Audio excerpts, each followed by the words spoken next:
Good morning to all of you and welcome to the annual event of the Academy. I think it's a nice good morning for all of you and a thought-provoking first remarks by Dr. Saraswati. First, I want to congratulate him on the wonderful book which he has written for all of us to understand and to study. I think two important points which he has spoken about. One is the education.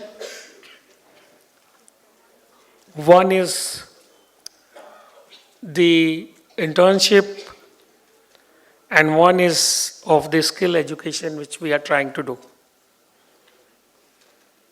I think in the Indian ethos and the Indian education system, it is not the education system which is only for something after the independence, but we have got a long legacy of doing education for thousands of years.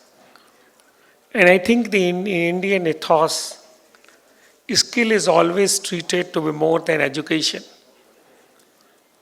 And with this skill and education, always the values have taken very, very important time. In the whole of Indian civilization, if you look forward, you have always found that the Indian people, the Indian education system has given birth to a lot of people who have led a lot of spiritual studies.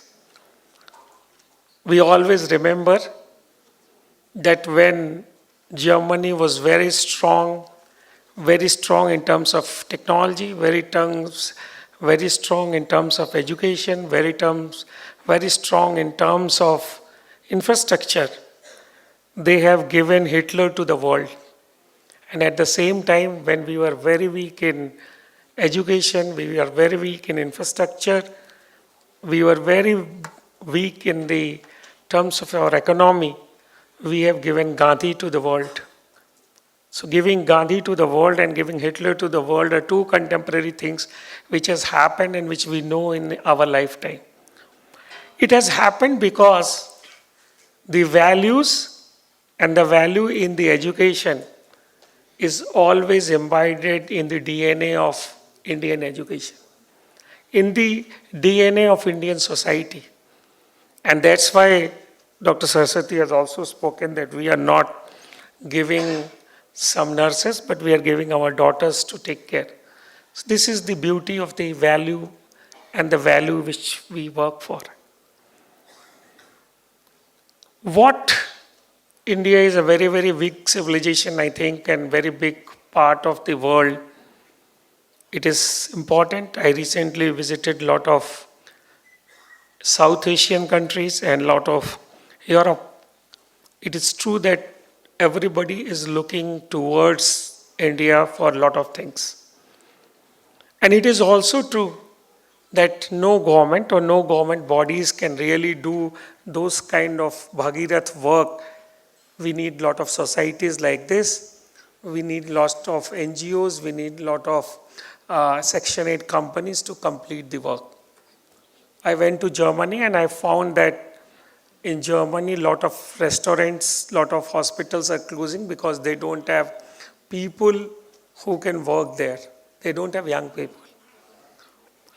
And also with the geopolitical thing and the happening in the world, with fighting with Israel and Lebanon and all other countries, fighting with Russia and Ukraine, and the change in the whole world towards China, we also stand a golden opportunity in the world. We are also English speaking. We know English. We are also people of values, and thus the whole world is realizing if Indian graduates will come, if Indian people will come, at least they will work in our country. They will take care of our country in the ethical values and in the ethical ways. Because the one important thing, the ethics and values actually goes with all Indians in their DNA. Coming to the kind of questions which Dr. Saraswati has put forward to all of us, they are true in one sense. They are true in the sense that our education system, and in fact it is not our education system, it is education system which was given by Britishers and followed by Indian Britishers for a long time.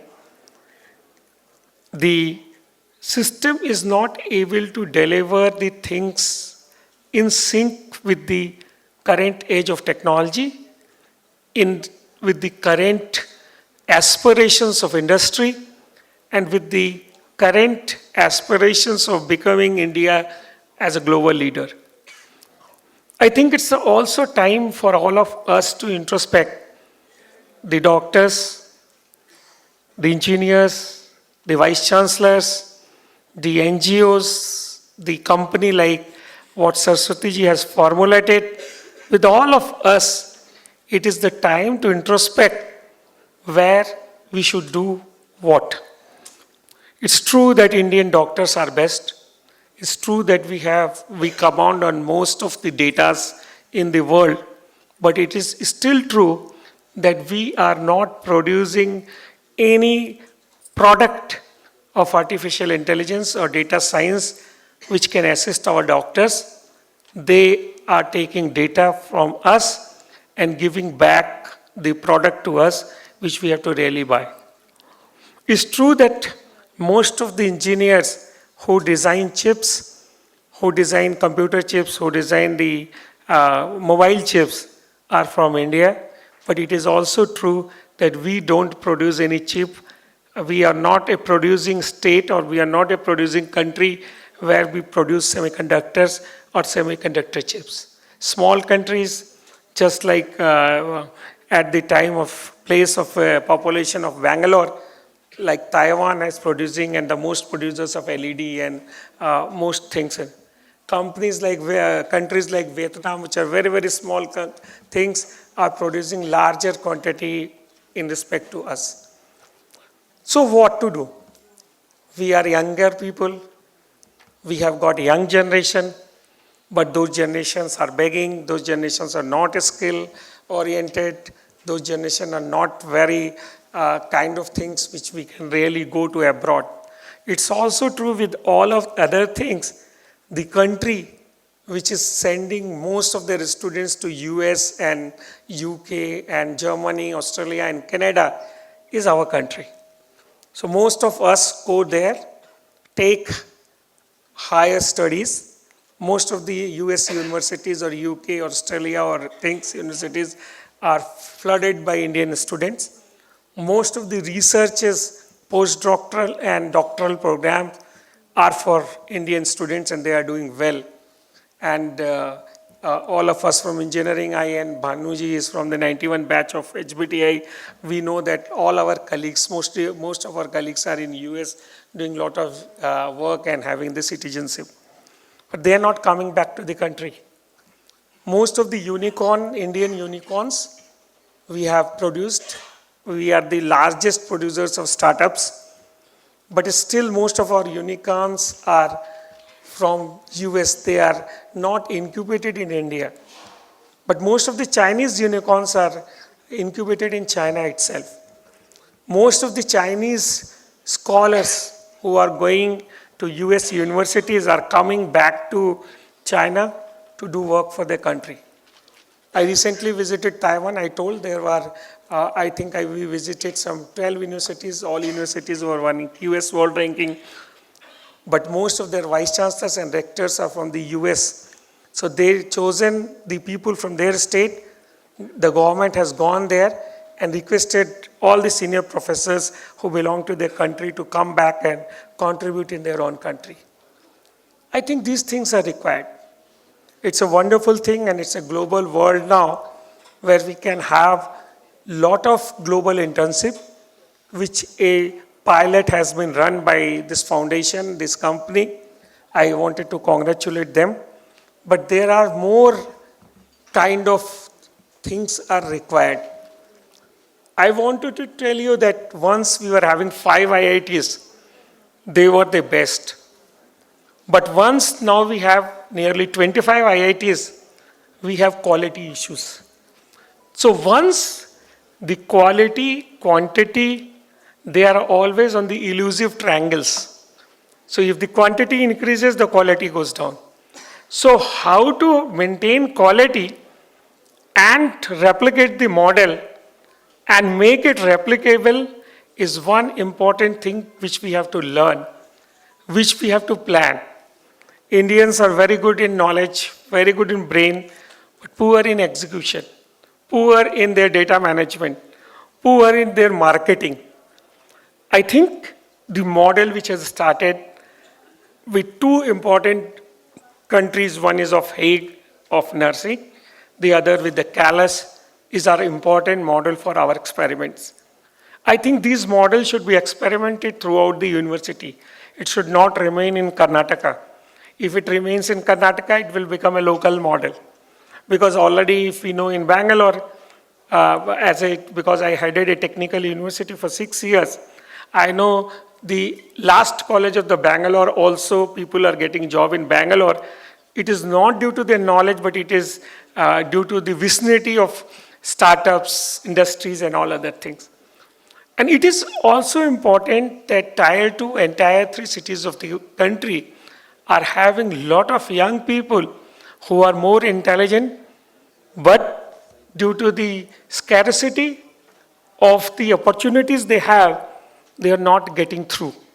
I think this is one model which is also trying in respect to that kind of a thing that we should concentrate on Tier 2 and Tier 3 cities.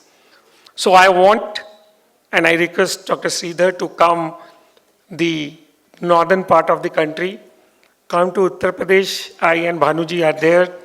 We will also try to, we want to try this model because anyway, all the political powers goes from UP. The Prime Minister and the leader of opposition are from Uttar Pradesh. So that is the largest state of the country. And southern part and northern part, both we have to see, and we have got a lot of students, lot of kind of skills. I think if you have this kind of Section 8 company, if you have, you just told about that zero doesn't matter. So you have to also make lot of zeros around your companies to make it 2 lakhs, 2,000 lakhs companies like this to just see that the country like India goes in a skill. With these words, I want to congratulate you on these efforts which you have made, which you have gathered and fostered a lot of intellects with you. I think this is an important experiment, but still it has to go a long way. And if we want to see the day of light, what you aspire, then it's a matter of a very great hard work we have to foster. And we should experiment.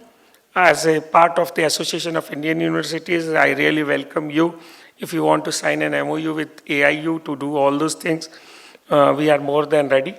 If you are also interested to sign an MOU with our university and wants to do some pilot in Uttar Pradesh, I along with Bhanuji also want to request you to come back.